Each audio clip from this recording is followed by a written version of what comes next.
we're talking about here, North Dallas. This driver heading southbound on Abrams. Now, this is a very tight shot that we have here from Chopper 5, but we know that police officers are right behind us. Oh, we've had a collision here. This is on Abrams. Do we have the intersection, guys? And, Do we and know? the driver's getting out. Getting out. Oh, no. Oh, no. Oh, no.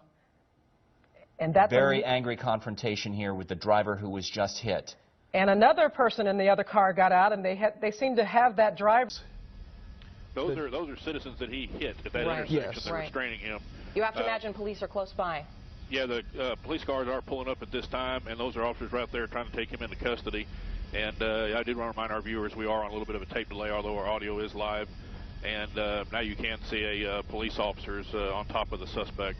And the person who's on the ground. Probably going about 60 miles an hour or so when he collided into those cars at the intersection. And you can see, as Matt overhead there in HD 8, just by that van there, looks like a child, from what I can tell, being embraced by one of the people who got out of that van. You see him just on the left side of the van there. That woman, obviously very emotional, and immediately after the crash ran over to the driver's side door of that white car that police had been chasing this afternoon. Edward George, 910. Edward George, 910.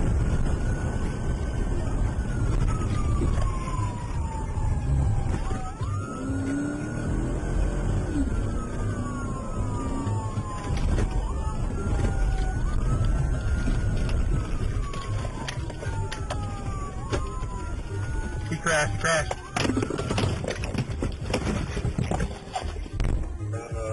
Yeah, we're at it.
Skating in the middle of the road.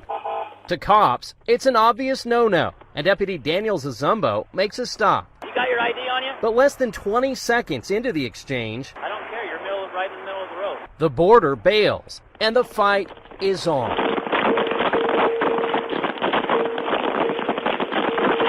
The deputy struggles to detain a larger man. He was down on the ground being choked by the guy, and he looked like he was in trouble, you know. Jake McMichael, an off-duty firefighter, starts to pull over as a doctor runs to the deputy's aid. Hey! Get off of him! Right now! Soon, it's 3 men versus the border, later identified as Everett Gerdes. Take it easy, Okay, boys, you're down. I grabbed the guy's arm and wrist and just kind of cranked it behind his back, and he was still trying to fight us and everything. Stop resisting! I cranked it even harder, trying to force a little pain, you know, get him to stop a little bit, maybe fall to the ground. The officer kind of laid on his other arm, and I held that one behind his back. As backup arrives, the border seems to have had enough. Just relax. But we're just working our way through these neighborhoods. You can see it's very tight, even for that car. And you can see that the officers get these opportunities. They get very close to that car, but they're still giving that person at least enough room to make his own decisions. Whoop, whoop, whoop, whoop, whoop, whoop. That's it. That's, oh, that's it. That's it. Oh, no! He's trying to get through. That truck not letting him go. That truck not letting him go through there. A very dangerous situation for sure. That guy, Bo! Then that's a dangerous situation as well. Using that vehicle is definitely, you know, he knows what's going to happen out here. Officers from LAPD, they've got their weapons out. I do not see any less than lethal. If that driver continues to hit those vehicles, the officers' vehicles, this could end very, very badly. Right now, though, you can see him turning the wheel, trying to do something. The helicopter that just passed LAPD officers, weapons out, and numbers of officers now getting around that vehicle. That car, apparently not off, as I understand it, has not stalled out, and that driver still trying to get away.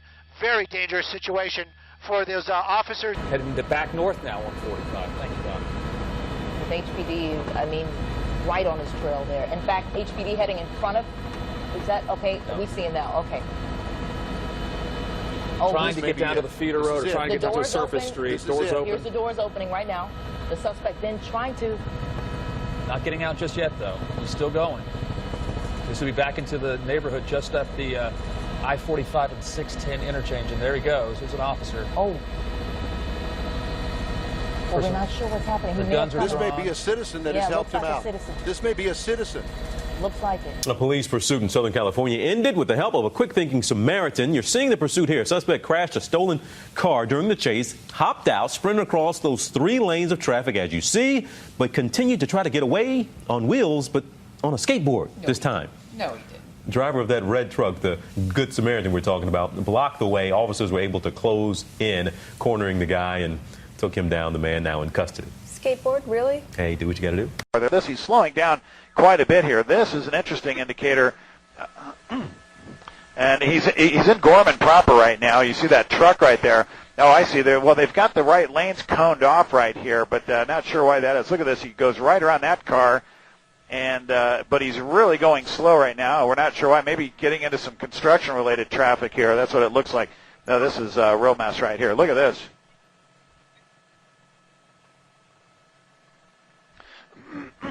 Ooh, look at that. He hits that one semi. It's certainly, oh, look at this. Oh, my goodness, that is amazing. The semi actually blocked this guy so that he couldn't get by. The guy ended up crashing right into that second semi right there. CHP's right behind him here. Not known the condition of the driver of that car, but that was amazing. What we believe to be a good Samaritan move there by the rightmost of those trucks. It's the leftmost.